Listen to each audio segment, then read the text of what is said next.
Well, welcome back to Thoughts While Thinking and Rearranging My Prejudices. And we're going to talk little bit about taxes and slavery. And that may be a sensitive subject to a lot of people, but it kind of gives you something to wrap your mind around a little bit and see if you think you're going to rearrange your prejudices like I do. Sometimes we're supposed to be living in a free country. We're supposed to be a free people. But, we've got the income tax, we got the sales tax, the property tax, the capital gains tax, and the inheritance tax. And, sometimes we just kind of seem like with all those taxes that we're just a slave for the government. And let's think about that for a little bit. And that's what I'm rearranging my prejudices on today and hoping to rearrange some of yours. And, the 21st century tax code is a version of slavery. The IRS has become the overseer of the American people, just like a slave master. And, we're talking about a fair tax. Well, what is a fair tax? Income tax equals tax slavery? Well, let's look at it. Someone's stealing 100% of the product of someone's labor is slavery. Well, at what percentage do they do that it's not slavery? Well, that's something we're going to massage around while we're rearranging our prejudices today. And it's all for the public good, life, liberty, and the pursuit of tax revenue. And it's all for the children. And that's the way they sell the product. Oh, it's all for the public good. But we got a little property tax issue here that something that we got to do something about. We're kind of having to throw up and run our flags upside down because here comes a tax man. If you don't pay your taxes for a couple of years, he slaps a lien on there and he takes your property. And the Supreme Court said, okay, that's all good, boy. That's the way you go. You just don't have private property that much. We're going to tell you it's private property, but, behind the scene, it ain't really private property. And here's the way that little tax liens work. You skip a year or two, or a few payments on that deal, they go to court, they get a tax lien, they take that tax lien and they kick you out, and then they sell it to somebody else. And that's just kind of like being evicted for not paying your rent. And this old fella here, he's got it nailed down. You'll never own your home. You can only pay rent for them, and them is the government. And after they get through going to court and all that stuff and issue that, no matter how good a friend you are with the sheriff, he's going to evict you. And we're going to go back here because that skipped there and I didn't like that. But this kind of tells you what property tax is. And this is a cartoon, but there's more truth to this cartoon than there is humor. And it gets down to where what tax is. It's when you give somebody something for nothing so you can keep something that you gave everything for. Now, what percent of taxes of that is not slavery? Go back to that same old definition back there. And, the dollar is just wrapped around your property, and you pay those taxes or you get kicked out. Just like this old witch here. She lost her job and then she got upside down on her mortgage, and now then they evicted her and they sold it to somebody else, and she's just out there in the world of hurt without anything to deal. And then you come along here and we got tax season, the income tax season. And that income tax season is all year round. I mean, you prepare for that income tax preparation and stuff all year.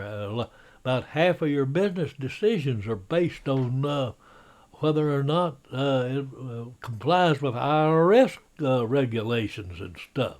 And that income tax is getting all that stuff together is long and expensive, and that ain't not even taking all the time that it does to prepare that sucker once you got all your numbers ready and fill that thing out. And sometimes it might be more merciful if they just enslaved us and let us go that way. And it looks like they're getting close to it right now with the way this China and Russia thing is going. And then we got the sales tax, and the computers and the calculators and all that stuff.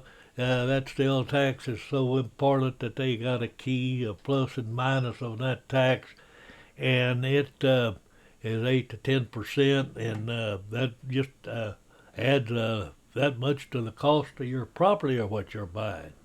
One little light point is that that sales tax don't apply to most of your groceries, but you got to be careful which groceries you buy, or you're gonna be paying that sales tax on it. And all those taxes has got the old back weighted down pretty good as while everybody's clicking that calculator, figuring out how much you owe. And then here comes the capital gains tax. After you've paid all those taxes on your property and their income to buy it and all that kind of stuff, here we go, and we're going to tax it again when we sell it. We're going to tax that tax. Yeah, that's what it amounts to. Is that tax your tax. Now, what part of the percentage of that is not slavery? Going back to that old definition back there a while ago. And capital gains tax, it just comes and then it wraps you around the axle when it's sold. And the capital gain is tough. It's just paying taxes on top of your taxes. And some of the capital gains tax gets up to 80%, depending on the amount of money that you have. And the government recognizes you can only make so much money, and then we're going to take all of it. Now, what percent of slavery is that? I mean, what percent of income is that for slavery? Rearrange our little prejudices here a little bit. And that little capital gains tax, it just, like I said, it's just another tax on tax. And then we got the estate tax. And estate taxes is just plain old government theft. It's taxing you on, again, everything that you've worked your life on, and all the taxes you've paid all the years and stuff. And that inheritance tax can get up to 80 or 90%, depending on how much value it is. The government don't want you passing that down and having that money. They want to take everything that you made for a lifetime on that inheritance tax, and it limits what you can give to your offspring, your assets, or the government, they say. And that inheritance tax takes care of everything. And the application of trying to salvage as much for it for your offsprings as you can to save them, it's lawyers and accountants and everything, and a lot of fees. And I don't know, that inheritance tax is just another backbreaker. And this fella here, he's got it down. I like his poetry. Roses are red, bacon is savory. The U.S. tax code is legalized slavery.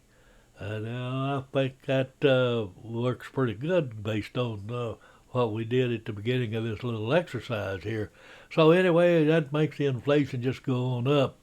And when you get some of your money back that you paid in all year, you call it a refund. Well, it's not a refund. It is just you got back what you overpaid.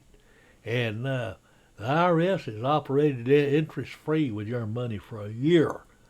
And this cartoon here looks like a bit, tells it like it is. It says, the sign says it's theirs. It's theirs. And they act like it's theirs. And the tax man, Superman can't even win against him, and that tells you a lot about this whole thing. So happy tax returns, and I wish I could deduct complaining about taxes because I can do a lot about that complaining. And we don't want to beat the government. We got to be careful about that because we can't steal from the government because the government don't like competition. And reality just doesn't go away when it's ignored. It's still there. And that's my thoughts while thinking and rearranging my prejudices. And we'll see you on the flip side.